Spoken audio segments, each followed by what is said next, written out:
சோர்வு கிடையாது, ஓய்வு. இதை நீங்க சோர்வு சொல்றீங்க, எங்களுக்கு கொஞ்ச நாள் ஓய்வு கொடுத்துருக்காங்க. அந்த சோர்வு நீக்குதான் ஓய்வு. இந்த ஓய்வுக்கு பின்னாடி எங்களுடைய பலம் என்னங்கிறது மற்ற இயக்கங்களுக்கு தெரியும். கிளைக்கழக வாரியாக தேர்தல் நடத்தி, நகரக்கழக வாரியாக தேர்தல் நடத்தி, மாநகராட்சி வாரியாக தேர்தல் நடத்தி, கிளைச்சியாளர், நகராட்சியாளர், வார்டு செயலர், வட்டச்சாளர், பகுதிச்சாளர், மாநகராட்சியாளர், மாவட்ட செயலர், பொதுச்செயலாளர், இப்படி அமைப்பு ரீதியாக வலுவான இயக்கம் அதிமுக. தமிழ்நாட்டில் இந்திய வரலாற்றே மக்கள் அதிகமாக, கட்சி நிர்வாகிகள் அதிகமாக, தொண்டர்கள் அதிகமாக நிர்வாக இருக்கக்கூடிய இயக்கம் அதிமுக.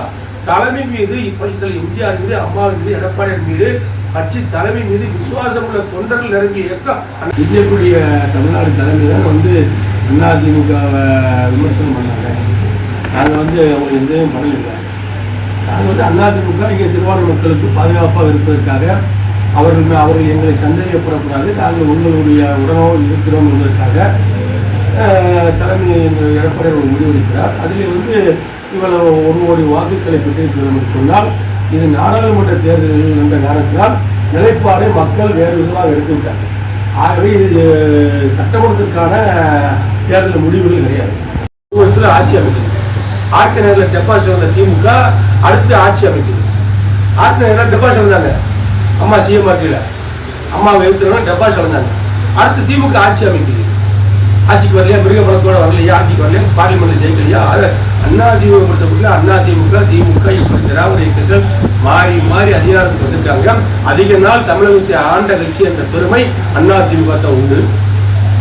ஆண்ட கட்சி அதிமுக ஆட்சியில தான் தமிழ்நாட்டுக்கு பல பலமான திட்டங்கள், வலிமையான திட்டங்கள், ஏழை மக்களுக்கு தேவையான திட்டங்கள், உதவிகரமான திட்டங்கள் அதிமுக ஆட்சியில் தான், அம்மாவுடைய ஆட்சியில் தான் வந்துச்சு. மிக்சி, கிரைண்டர், பேனு, லேப்டாப்பு, தாலிக்கு தங்கம், பெண்கள் படிக்கிற பெண்களுக்கு சுடிதாரு, யூனிஃபார்ம், இப்படி போன சைக்கிள், அறுவடைத்துறை கட்டுப்பட்ட அத்தனை கோயில்களையும் அன்னதானங்கள் கொடுத்தாங்கல்ல. அன்னதான இதெல்லாம் நடத்துனாங்க, எல்லாம் இன்னும் போட்டுருக்காங்க. இப்படி அற்புதமான ஏழைகளுக்கான திட்டங்களை தீட்டிய அரசு என்று சொன்னாலே அது அதிமுக ஆட்சி. இது மக்களுக்கு தெரியும்.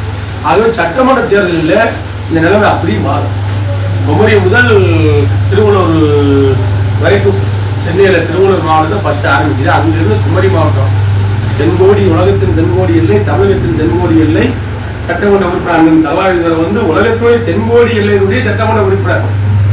இது தமிழகத்தில் இந்தியாவுடைய தென்கோடி எல்லை. உலகத்திலேயே உலக மேப்பிலே பாருங்க, தென்கோடி நம்ம தான், கன்னியாகுமரி தான். ஏன்னா அதனால இங்கேயே அதிமுக ஆளுது கன்னியாகுமரி. சட்டமன்ற எலெக்ஷன்ல நிலைமையே மாறும், சூழ்நிலையே மாறும். அதுக்கப்புறம் நீங்க பாருங்க, அதிமுக மிகப்பெரிய எழுச்சியை பெறும், மிருக பலத்தோட ஆட்சி பிடிப்போம். நல்ல திட்டங்களை போராடி அற்புதமான திட்டங்களை தமிழ்நாட்டு மக்களுக்கு அதிமுக அரசு வழங்கும். முதலமைச்சராக பதவியேற்றிருக்கின்ற அடுத்து வரையறுக்கிற எடப்பாடியார் கொடுப்பார்கள். நிச்சயமாக அதிமுக எந்த காலத்திலும் ஓய்ந்து விடாது. கடல் அலை எப்படி ஓயாதோ அதே போல் பின்னோக்கி செல்கின்ற கடலை எப்படி முன்னோக்கி கரையை நோக்கி அடிக்கிறது. அதே போல் அதிமுக வெற்றி மக்கள் அளிப்பார்கள், வெற்றி வருவோம்.